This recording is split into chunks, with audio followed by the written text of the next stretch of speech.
అందరికీ కిషనార్థులు ఎట్లుండ్రు అంతా మంచిదే కదా. నేను మీ దేవిక. నేనైతే జబర్దస్త్ ఉన్నుల్లా బరాబర్ ముచ్చట్లకు స్వాగతం. ఈ రోజైతే మీకోసం మంచి మంచి ముచ్చట్లయితే పట్టుకొని వచ్చిన. ముందుగాలైతే తలకాయ వార్తలు చూసి అటెంకా పెద్ద ముచ్చట్లకు పోదాం పారి.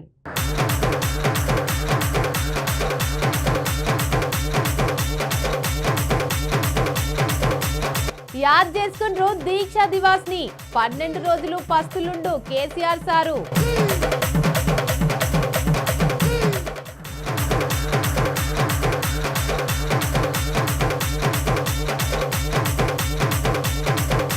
లక్షకు చేరువలో బంగారం పసిడి నీవిక దిగవా.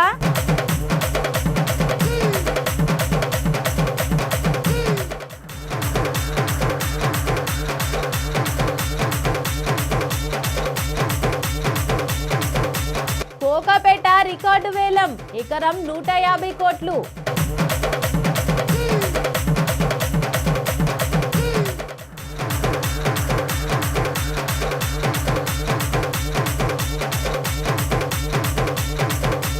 ఫోన్లోకి వెళ్ళి కొడుతుండ్రు ఫోటోలు. ట్రాఫిక్ సార్లపై హైకోర్టు సెటైర్లు.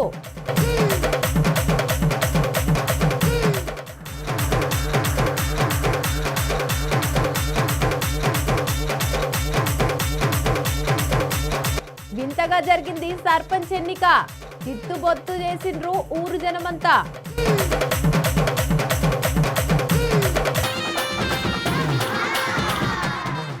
అవునుల్లా ఇవాళ ఏం రోజో మీకు తెలుసునా?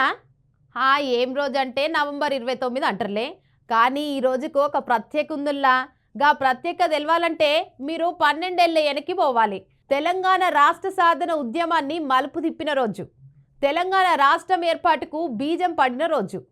తెలంగాణ రాష్ట్ర సాధన విజయరాలికి నాంది పలికిన రోజు. తల్లి తెలంగాణ రొమ్మును ఆప్యాయంగా అత్తుకున్న రోజు. తెలంగాణ అచ్చుడో కేసీఆర్ సచ్చుడో అన్న నినాదం పురుడు పోసుకున్న రోజు ఈ నవంబర్ 29, 2009. ఇక చరిత్ర పుటల్లో చెరగని ముద్రగా తెలంగాణ గడ్డపై లిఖించిన రోజు ఈ రోజు. అందుకే దీక్షా దివాస్గా యావత్ తెలంగాణ జరుపుకుంటారు. నేను ఆంధ్రప్రదేశ్కి వెళ్తున్నా, మళ్ళీ తిరిగి అడుగు పెట్టేది తెలంగాణ గడ్డపైనే అంటూ గంటపదంగా చెప్పిన కేసీఆర్. దీక్ష దినం గీయాల. బరాబర్ 12 ఏళ్ల కిందట ఇదే రోజు సమైక్య ఆంధ్రప్రదేశ్లా ప్రత్యేక తెలంగాణ కోసం దీక్షకు కూసుండు మన కేసీఆర్ సారు. ఇక ముచ్చట్లకోతే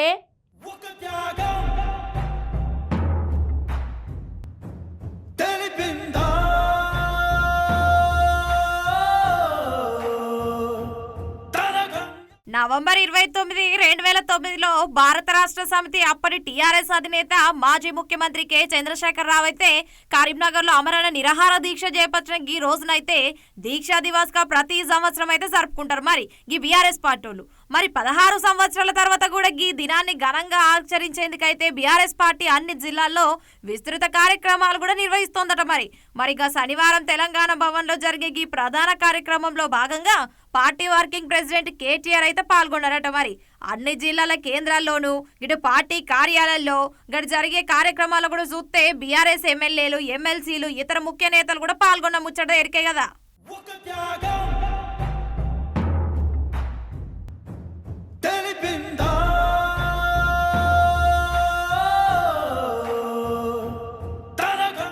తెలంగాణ సాధన కోసం సిద్దిపేటలో అమరణ దీక్ష చేయనున్నట్లయితే బీఆర్ఎస్ పార్టీ అధినేత కేసీఆర్ సార్ అయితే ప్రకటించిండు.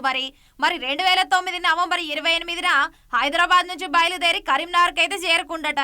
అక్కడ తెలంగాణ భవన్ లో రాత్రి బస చేసి 29వ తేదీన జై తెలంగాణ నినాదాలతో కూడా తెల్లారిందిగా.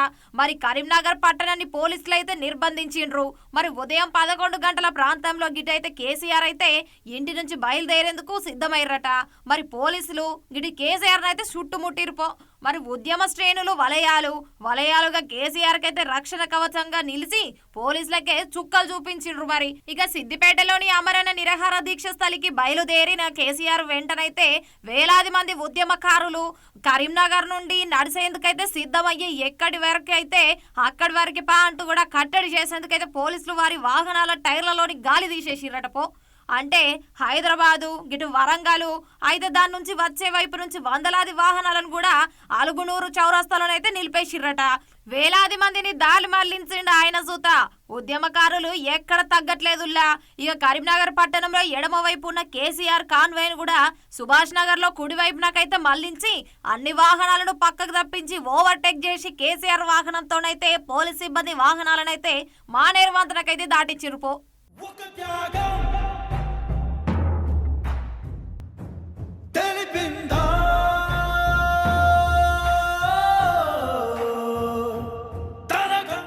ఇక ఈ రోజంతా అంతా ఇంత కాదుల్లా. కేసీఆర్ సారు దీక్ష జాగలకు పోకముందే అప్పటి ఆంధ్ర పోలీసు పెద్ద సార్నైతే అరెస్టు చేసిండ్రు. ఇక గానాడైతే కేసీఆర్ అరెస్టుతోని తెలంగాణ 10 జిల్లాల ప్రజలైతే అగ్గిరవ్వలు కదిలిండ్రు. మరి తెలంగాణ గల్లీలో జరిగిన ఉద్యమం గనక చూసుకుంటే కేసీఆర్ చచ్చుడో తెలంగాణ అచ్చుడో అన్న నినాదంతోనైతే ఢిల్లీ పెద్ద లీడర్లైతే తెలంగాణ గల్లీలోకి వచ్చి మరి తెలంగాణనైతే ప్రకటించిరట. మరి అటెన్గా ఏం జరిగిందో మీకు తెలిసే ఉండొచ్చు. మరి డిసెంబర్ 9న ప్రకటన. తెలంగాణలో అయితే సీమాంధ్ర లీడర్ల రాజీనామాలు, గటు ఆంధ్రాకు ఓవుడు, బయటనున్న తెలంగాణ పబ్లిక్ అయితే సొంత రాష్ట్రానికి అచ్చుడు గిదే జరిగింది. ఇక నాడైతే కేసీఆర్ సారు దీక్షకు అయితే కూసకపోయినా మనకైతే తెలంగాణ వచ్చేది కాదుల్లా.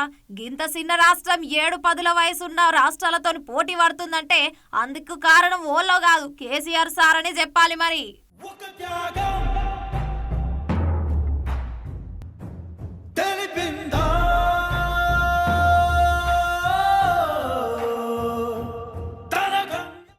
ఎక్కడిది దీక్ష దివస్ ను తెలంగాణ ప్రజలు గటు బీఆర్ఎస్ వాళ్ళైతే జోరుగా జరుపుతురు పొర్రి. గటు 2014 కేసీఆర్ సార్ దీక్ష చేసిన పోల్వాటతోనైతే పబ్లిక్ ఒక ఊరేగింపు కాదు పొర్రి. గటు తెలంగాణ అంతటా 33 జిల్లాల ఏ చౌరస్తాలో చూసినా కూడా కేసీఆర్ ఫోటోలే దర్శనమిస్తున్నాయుల్లా. మరి దీక్షలు పట్టిండ్రు, ర్యాలీలు చేసిండ్రు.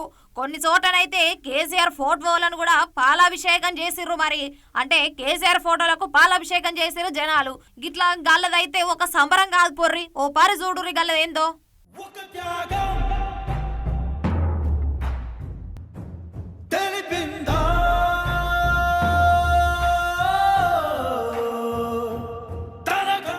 దగ్గరోళ్ళ లగ్గం అవుతుంటే తులమో సమమో బంగారం పెడుతుంటారు. ఇక ఆడపిల్ల లగ్గానికి ఇంత ఆసనైనట్లు ఉంటుందని ఇక వాళ్ళింట్లో ఏదైనా కార్యం అవుతుంటే అంతమందం పెడుతుంటారు. ఒకరికొకరు సాయంతోనే కదా కొంత బరువు తగ్గేది. అయితే ఓ 2 ఏళ్ల కిందట ఒకళ్ళు మనకు పెడితే ఇప్పుడు వాళ్ళకు బంగారం పెట్టాలంటే అమ్మో అంటుర్రంట. అవును, మళ్ళీ అప్పటికి ఇప్పటికి రేట్ డబుల్ అయింది. మరి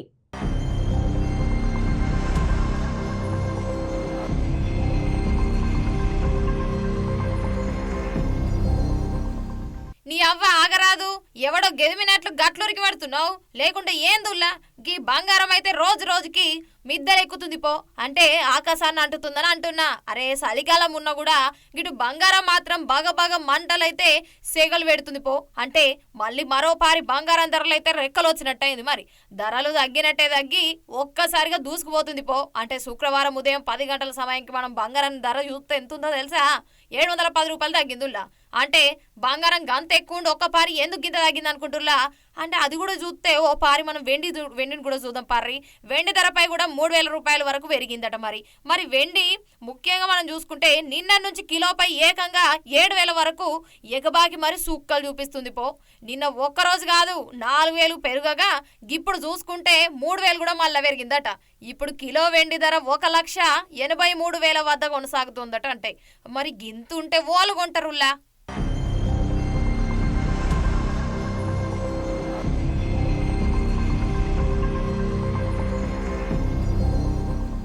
ఇక ప్రస్తుతం 24 క్యారెట్ల 10 గ్రాముల బంగారం ధర ఎంతుందెరికేనా? అక్షరాల 1,28,460 ఉండగా గిటు 26 క్యారెట్ల బంగారం 10 గ్రాముల ధర ఎంతుందెరికేనా? 1,17,700 వద్దనైతే స్థిరంగా ఉందిలా. అంటే ఇలా బంగారం ధరలు తగ్గినట్టే తగ్గి ఒక్కసారిగా పెరుగుతున్నాయట. మరి మరి గిటు స్పాట్ గోల్డ్ రేటు ఒక్కసారిగా భారీగా పెరిగి ఔన్సుకు ఇప్పుడు ఎంత ఉంది ఎరికేనా $4,219 వద్ద ట్రేడ్ అవుతుందని చెప్పాలి. మరి ఇది 2 వారాల గరిష్ట ధర కావడంతోనైతే అందరికి గమనార్హమని చెప్పాలి. మరి డిసెంబర్ 9-10 తేదీలో చూస్తే గిటు యుఎస్ ఫెడ్ సమీక్షను అయితే నిర్వహించనుండగా చూస్తేనట గటు వడ్డీ రేట్లను ఈసారి తగ్గించుకున్నట్లయితే సంకేతాలు కూడా వచ్చినాయి. మరి ఇది డాలరు బాండ్ ఈల్స్ డిమాండ్ తగ్గించి గటు బంగారం వైపు ఇన్వెస్టర్లను కూడా అంటే అలను ఆకర్షించేలా చేస్తుందట. మరి ఈ క్రమంలోనే మనం చూసుకుంటే బంగారం ధర మళ్ళీ పెరిగిపోతుంది. మరి స్పాట్ గోల్డ్ రేటు ఒక్క రోజులోనే దాదాపు 2% పెరిగిందుల్లా. అంటే నవంబర్ 14 తర్వాత గరిష్టాలను కూడా చేరుకుందని చెప్పాలి. మరి ఒక వారంలో దాదాపు 4%, 4 నెలల్లో 5% వరకు గుడిగా పెరిగిందట. మరి అంటే వరుసగా 4వ నెలలో గోల్డ్ రేట్ అయితే పెరిగిందని చెప్పాలి. మరి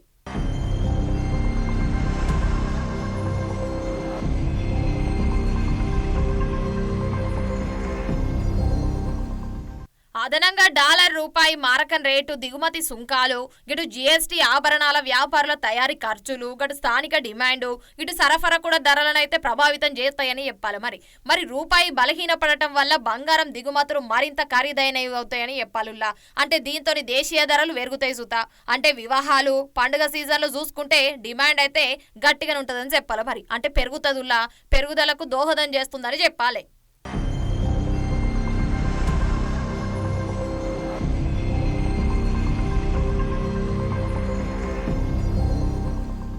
అవునుల్లా, మీరు గిట్లా ఏదైనా వస్తువు కొనేందుకు షాపుకు పోతే గా వస్తువులపై వాళ్ళ రేట్లు ఉంటాయి. మరి అంటే టీవీ, ఫ్రిడ్జు, ఫోను, ఏసీ గిట్లా అన్ని వస్తువులపై రేట్లు ఉంటాయి. ఇక వాళ్ళు చెప్పిన రేటుకే కొంటాం, లేకుంటే బేరమాడి ఒక 1000-2000 తక్కువ కొంటాం. కానీ భూముల విషయంలో అయితే గిట్ల కాదుల్లా. ఒక ఎకరంకు తొలుత గింత రేటు పెడితే గా ధరపై ఒక 10 మంది వేలం పాటలో ఎవరు ఎక్కువ పాడితే వాళ్ళకే గా భూమి. ఇక ఈ భూముల వేలం అన్ని జాగాలైతే జరగవు సుమా. ఒక హైదరాబాద్లోనే గిట్లా అవుతుంటుంటాయి. ఇక ఊర్లలో అయితే ఓనర్ ఎంత చెప్తే అంత కట్టాలి, లేదంటే ముందుగాల బయానా ఇచ్చి ఆ టెంక భూమిని కొంటాం. కానీ ఇప్పుడు హైదరాబాద్లో మరోసారి భూములకు రెక్కలు వచ్చినాయుల్లా. ఎంత తక్కువ ఎకరం భూమి విలువ 100 కోట్లు దాటిపోయింది. మరి ఎక్కడో పారి చూద్దాం పారి.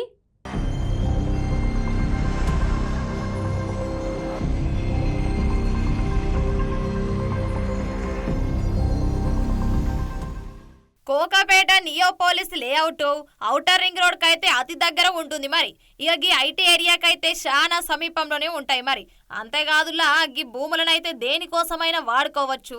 ఆఫీస్ కోసం వాడుకోవచ్చు, లేదంటే మహిళా అంతస్తుల నిర్మాణాలకు కూడా వాడుకోవచ్చట. అందుకే ఎక్కువ ధరలకు వీటిని కొనుగోలు చేసేందుకైతే చాలా సంస్థలు అయితే ఓటి పడుతున్నాయట. మరి గత ప్రభుత్వంలోను గీ ప్రాంతానికైతే సంబంధించిన భూమి బగ్గ ధర వలికినైపో ఆ సమయంలో ఒక ఎకరం అయితే 100 కోట్ల రూపాయల ధర వలికిందుల్లా. ఈసారిగా ధర పెరుగుతూ పోతోంది. మరి తాజాగా జరిగిన వేలంలో అయితే ఎకరం భూమి 150 కోట్లకైతే పలికిందని చెప్పాలి. మరి గండిపేట మండలం పరిధిలోని కోకాపేటలో ఇటీవల భూముల ధరలు రికార్డు స్థాయిలో అమ్ముడైన పొర్రి.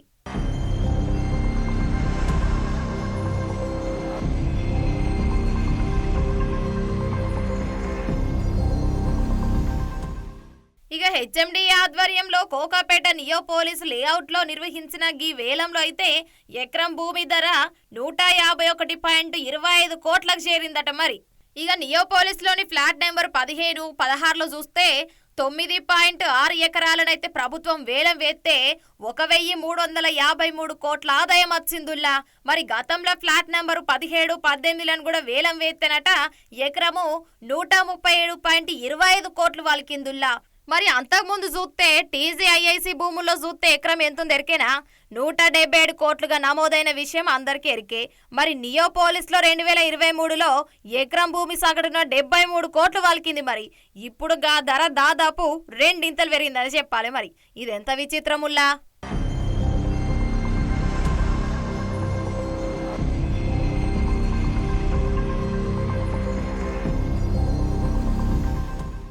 ఇక తెలంగాణను చూస్తే తెలంగాణ పారిశ్రామిక మౌలిక సదుపాయాల సంస్థ టీజీఐఐసి ఇటీవల రాయదుర్గంలో వేలంపాట నిర్వహించిన సంగతి ఎరికే. అక్కడ చూస్తే ఎంతుంది ఎరికేనా 7.67 ఎకరాలకు ఓ సంస్థనైతే ఏకంగా ఎంత కమ్మిది ఎరికేనా 1357 కోట్లనైతే దక్కించుకుంది. మరి ఇక్కడ ఎకరం కనీసం ధరనైతే 101 కోట్లయితే నిర్ణయించిరట. అయితే వేలంలో 177 కోట్లకు పోయిందట.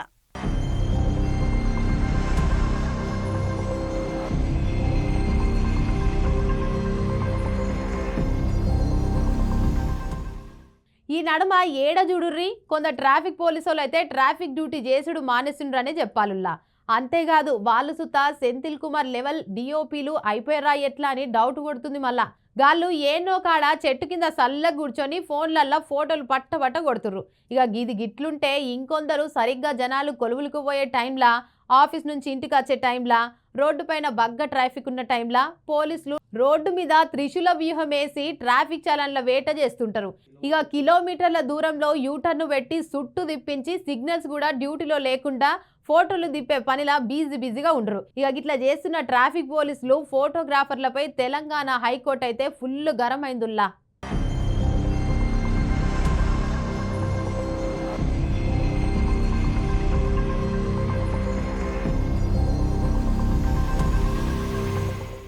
హైదరాబాద్ లో ట్రాఫిక్ రూల్స్ తప్పిన వాళ్ళకి చలాన్లు కొట్టడం మంచిగానే ఉన్నది కానీ సొంత ఫోన్లు పట్టుకొని యూట్యూబ్ లాగర్ల లెక్క గదే పని పెట్టుకున్నారు పొద్దుగాల నుంచి పొద్దు మూకేదాకా.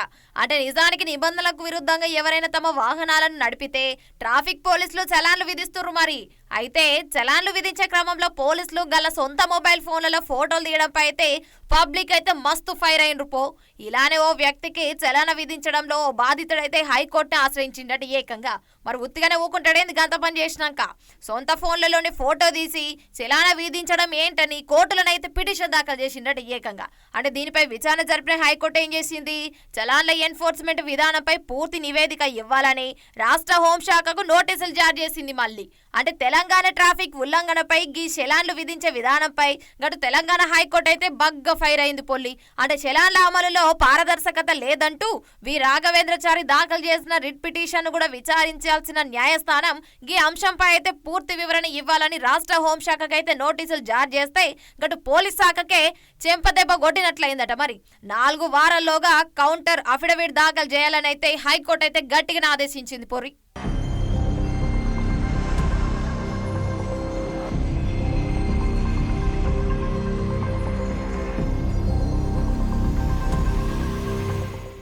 బాధితుడు పిటిషనర్ రాఘవేంద్రచారి ట్రాఫిక్ పోలీసుల అమలు పద్ధతుల చట్టబద్ధతను ప్రశ్నించిరట. ఈ పిటిషన్ లో ఆయన ప్రధానంగా లేవనెత్తిన అంశాలు ఇవేనుల్లా. అంటే ట్రాఫిక్ పోలీసులు తమకు కేటాయించిన అధికారిక పరికరాలకు బదులుగా సొంత మొబైల్ ఫోన్లతో వాహనాల ఫోటోలు తీసి గిటు చలాన్లు జారీ చేస్తుర్రు. అంటే తనపై కూడా ఇలాగే 3 చలాన్లు విధించాలని కూడా పిటిషనర్ కోర్టుకైతే చెప్పుకొచ్చిండ్రట. గిటు వ్యక్తిగత మొబైల్ ఫోన్లు లేదా ధృవీకరించబడని పరికరాల ద్వారా తీసిన ఫోటోలు చట్టపరమైన సాక్ష్యంగా చెల్లవని, ప్రభుత్వం ఆమోదించిన నిఘా కెమెరాల ద్వారా మాత్రమే ట్రాఫిక్ ఉల్లంఘనలకు రికార్డులు చేయాలని కూడా పిటిషనర్ అయితే వాదించిండ్రట. గిట్లా చట్టబద్ధత లేని పద్ధతిలో చలాన్లు వేయడం వల్ల వాహనదారుల హక్కులైతే దెబ్బతింటాయని అయితే న్యాయస్థానం అయితే వ్యాఖ్యానించిందిలా మంచిగానే చెప్పింది. మరి ట్రాఫిక్ పోలీసులు సిబ్బంది అయితే చట్ట విరుద్ధంగా జరిమానా మొత్తాలనైతే నిర్ణయించడం, గటు న్యాయ పర్యవేక్షణ లేకుండా డబ్బులు వసూలు చేయడంపై కూడా పిటిషనర్ అయితే అభ్యంతరం వ్యక్తం చేసిందని చెప్పాలి. మరి అంటే శిక్షను నిర్ణయించే అధికారం కేవలము జ్యుడిషియల్ మెజిస్ట్రేట్ కు అయితే మాత్రమే ఉంటుందని, గటు క్షేత్రస్థాయిలో కానిస్టేబుల్ లేదా ఇన్స్పెక్టర్లకు కూడా హక్కు ఉండదని పిటిషనర్ అయితే స్పష్టం చేసింది సుత. అంటే ఈ రిట్ పిటిషన్ 2011 నాటి ప్రభుత్వం ఉత్తర్వు అయితే జీవో నెంబర్ 108ని కూడా సవాల్ చేసిందట. ఈ జీవో పోలీసులకైతే వాహనాలను ఆపి కాంపౌండ్ జరిమానాలు కూడా అక్కడికక్కడే వసూలు చేయడానికి కూడా అధికారం ఇస్తుంది. మరి అయితే ఈ జీవో 108 చట్ట విరుద్ధం, గటు రాజ్యాంగ విరుద్ధం, గటు ప్రాథమిక హక్కులను ఉల్లంఘించేది అని పిటిషనర్ ఆరోపించారట. మరి ఇది న్యాయ వ్యవస్థకు ఉన్న అధికారాలను అయితే పోలీసులు వినియోగించుకోవడానికి అవకాశం కూడా ఇస్తుందని ఆయన ఆరోపించారట. మరి అంటే పిటిషనర్ తరఫున న్యాయవాది విజయ్ గోపాలు ఇటు పోలీసులు అయితే దశాబ్దాలుగా చట్టాలను ఉల్లంఘిస్తూ డబ్బులు వసూలు చేస్తున్నారని ఆరోపించారట. అంటే హోంశాఖ తరఫున కూడా చూస్తే ఏజీపీ లక్ష్మీకాంత్ హాజరు కాగా జస్టిస్ మాధవిదేవి ప్రాథమిక వాదనలు విన్న తర్వాత చలాన్ల ఎన్ఫోర్స్మెంట్ విధానంపై కూడా పూర్తి నివేదిక దాఖలు చేయడానికైతే రాష్ట్ర హోంశాఖకైతే 4 వారాల సమయం ఇచ్చిర్రట. మరి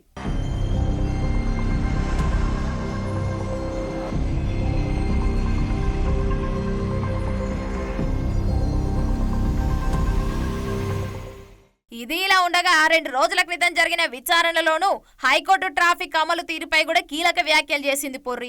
అంటే ట్రాఫిక్ ఉల్లంఘనలకు చలాన్లు విధించిన తర్వాత వాటిపై ప్రభుత్వం ఎప్పటికప్పుడు రాయితీలు ప్రకటించడంపై న్యాయస్థానం అయితే తీవ్ర ఆగ్రహం వ్యక్తం చేసింది. మరి గిటు రాయితీలు ఇవ్వడం వలన అయితే చట్టపరమైన పరిణామాలపై అయితే ప్రజల్లోని భయం బలహీనపడి మరింత ట్రాఫిక్ క్రమశిక్షణ రాహిత్యాన్ని అయితే పెంచుతుందని అయితే హైకోర్టు అయితే పేర్కొంది పొర్రి.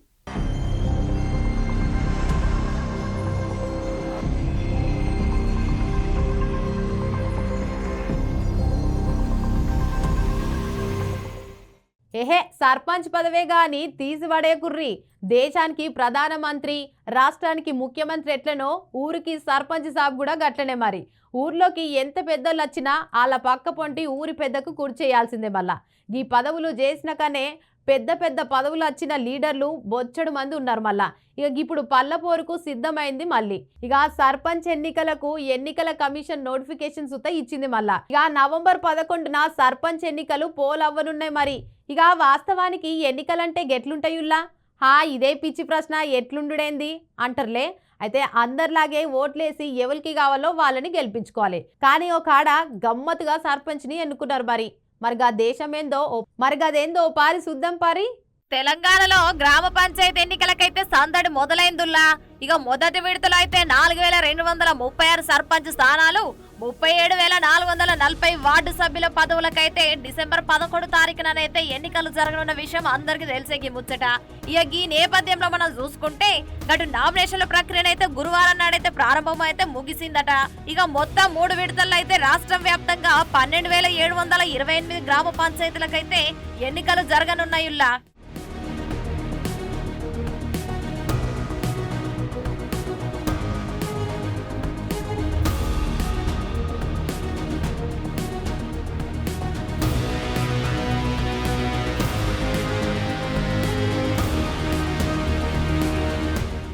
గ్రామాభివృద్ధిలో కీలకమైన సర్పంచి గటు అభ్యర్థి ఎంపిక కోసం అయితే ఇద్దరు ఆశావాహులు అయితే వినూత్నంగా జరిగాయుల్లా. టాసు ద్వారా ఒకరిని ఎంపిక చేసిన విచిత్ర సంఘటన అయితే మహబూబాబాద్ జిల్లా ముడుపులగల్లు గ్రామంలో అయితే చోటు చేసుకుందుల్లా.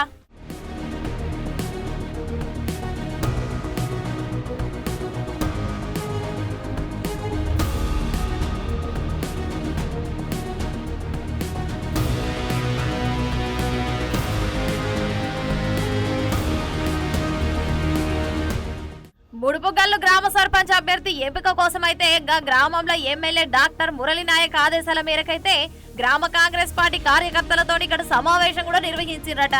ఈ సమావేశంలో కాంగ్రెస్ పార్టీ తరఫున సర్పంచ్ పదవి కోసం అయితే జర్రిపోతుల ఉపేందర్, కొత్త హేమంతులనైతే ఆశావాహులుగా ఎంపిక చేసిరట.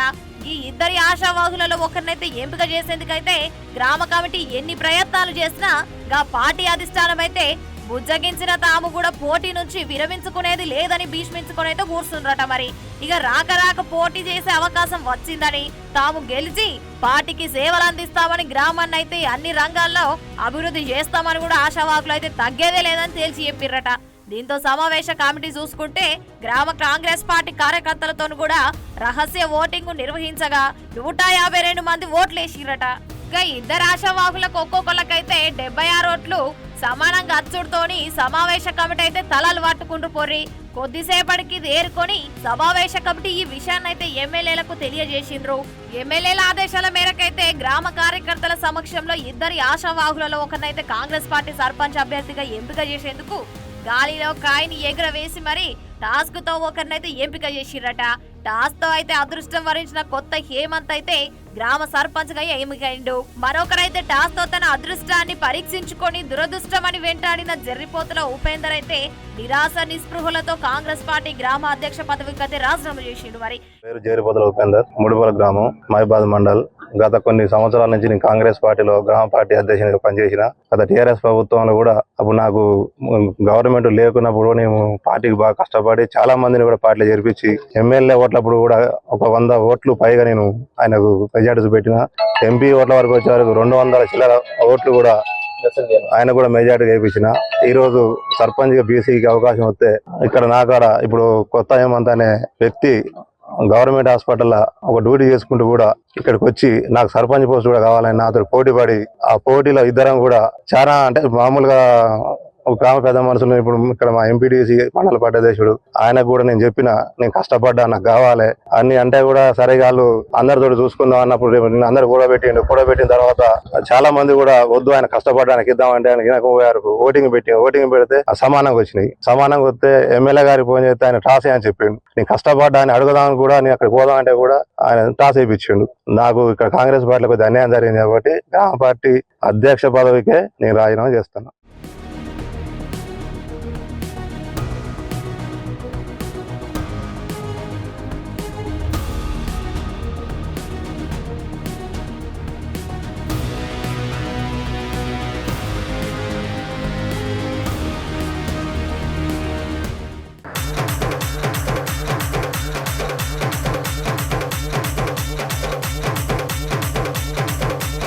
యాద్ చేసుకుండ్రు దీక్షా దివాస్ ని 12 రోజులు పస్తులుండు కేసీఆర్ సారు.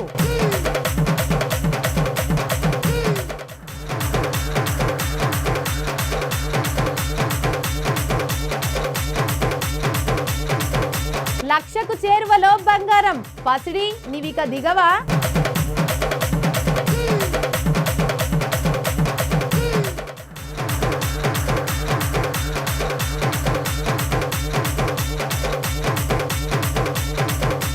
కోకాపేట రికార్డు వేలం ఎకరం 150 కోట్లు.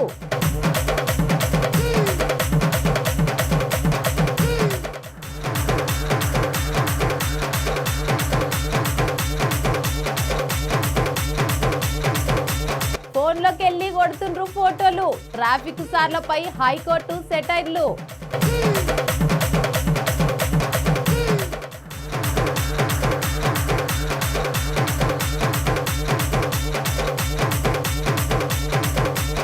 వింతగా జరిగింది సర్పంచ్ ఎన్నిక. చిత్తుబొత్తు చేసిండ్రు ఊరు జనమంతా.